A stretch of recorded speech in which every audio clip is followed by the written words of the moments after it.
Peace and blessings. I'm in the process of making my body butter for my family, and I just wanted to share with you the ingredients that I use in the process. My body butter consists of cocoa butter and mango butter as a base. I have a child who is sensitive to shea butter, so we don't use that. And I'm going to show you how I get the consistency of my butter, a creamy, pliable consistency. For those who work with cocoa butter, this is what it looks like. We know that it can be very hard and dense, and when it dries, even after not dries, but when it cools, it will solidify back to this hard state. So I add a generous amount of oils to soften it up and make it more pliable. This is the mango butter, and mango butter has a softer consistency.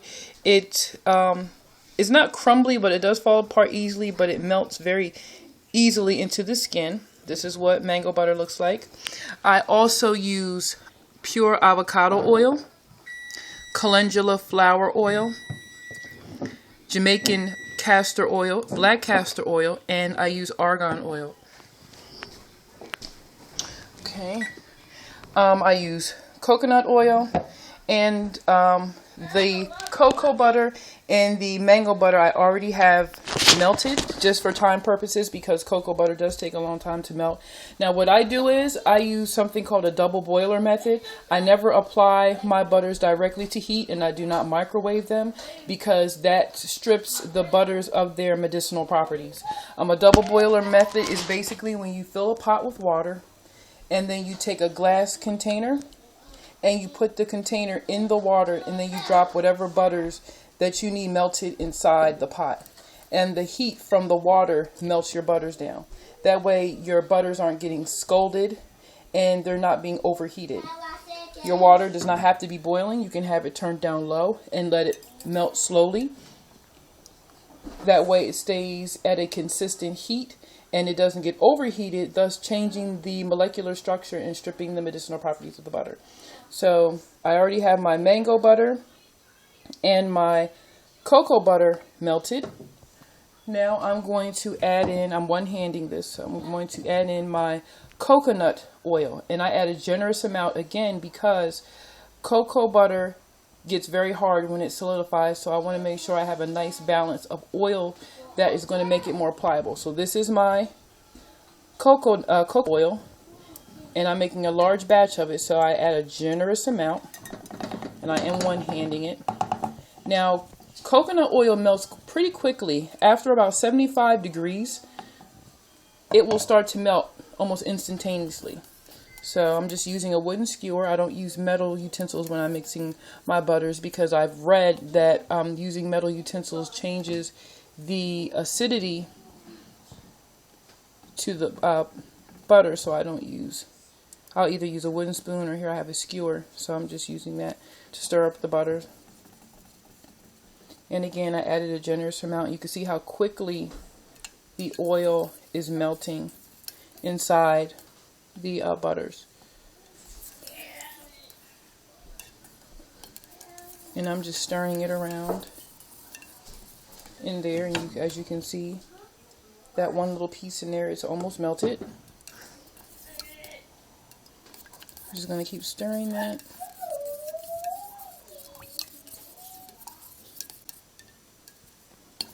I'm going to take it out. I'm going to turn my flame off. Now, mind you, by the time I'm done applying everything else, the coconut oil will have already melted. So we're going to take it over here. Excuse me, babe. Take this over here. Now, if you mind holding this for me, you see this angle? Watch your hand. Hold it just like this, so that you can. I have my daughter helping me hold the camera. As long as you can see this, okay? Keep it just at that level. Okay. So now once the butter cools down a bit, and it doesn't take long, because remember, this was not directly on heat. This was melted from the water. So the oil, I can actually stick my finger in here and it's not going to burn because it's not that hot. So what I'm going to do is I'm going to apply the Jamaican black castor oil. And black castor oil has a myriad of healing properties, from the hair, skin. It is good for sore muscles, and it is an excellent oil to apply when one has eczema. And I do have a child who has eczema, so I purchased this oil mainly for that purpose. So, just gonna see the glass right there. Okay, I'm going to do one, and it's a nice thick oil. I'm gonna do one. Okay. No, you hold the phone for me. And then the next batch we make, you can help. Just want to show the people how we do it, okay? 2. And I'm going to add one more. 3. 3 tablespoons of the Jamaican black castor oil. And this is the avocado oil, and avocado oil is an excellent oil to use for massage. It is a thin, non-sticky oil. It almost mimics the natural oils that are produced by the skin. So it's excellent for, you can apply this to your face, although I don't because I have naturally oily skin. You can apply this to your face, to your hair, and to any other part of the body that needs to be moisturized. Now I'm only going to add 2 tablespoons of the avocado oil. Okay. This is calendula flower oil. And the only reason why I ordered this was because I was actually out of calendula flowers. I usually make my own infused oil, but I didn't have any calendula flowers, so I purchased from my favorite supplier, which is Duafe Naturals, and I'll post a link to them in the description box. I'm going to use 3 tablespoons of calendula oil. And calendula oil is good for any reparative work that needs to be done on the skin, and it's also a healing oil. The botanical has a lot of healing properties when it comes to the skin. And this is argan oil. This oil is excellent for moisturization of the skin and for reparative properties. I have argan oil I use in my shampoo as a finishing shampoo, and I'll do a video on how I make my shampoo. And I'm just going to use 1.5 tablespoons of argan oil. Okay. Now I'm going to take my skewer and I'm going to stir everything up. I'm going to stir it up really, really good.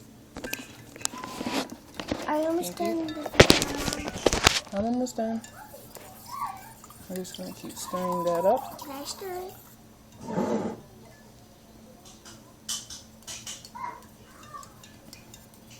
Just keep stirring, stirring, stirring. Alright. Now we're going to take that and set that there, and I'm going to pour the oil into my container. Oh, don't touch it because it is. I want it to cool off.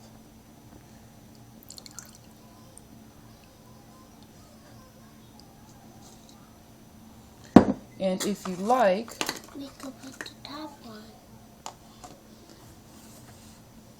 I'll do that part, it's a little tough. It snaps on. Now you can either let your butters, I'm one-handing this, I'm going to put the top on that later. Now you can either allow this to solidify by room temperature, or if you want it to quickly solidify, you can put it in the refrigerator. In addition to that, you can add your own essential oils, whether that be lavender, lemongrass, frankincense, myrrh, sandalwood, anything that you like to give it a special scent. You can even add eucalyptus if you wanted to give that invigorating medicinal property of opening up the pores, opening up the sinuses. You can apply that as well.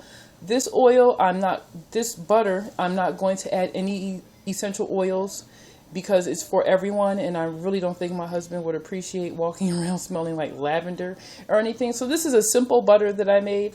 I actually make my hair butters this way, with the exception of my ratio of cocoa butter is extremely low. So I use just a little bit as a base of cocoa butter, and I also make butters with shea butter. But for the sake of one of my children who is sensitive to shea butter, I use now exclusively cocoa butter. So this was just a quick video to show you how we make our butters. And once this solidifies, I'll probably do a quick video just to show you the consistency of how my butter turns out and how quickly it melts into the skin. Peace.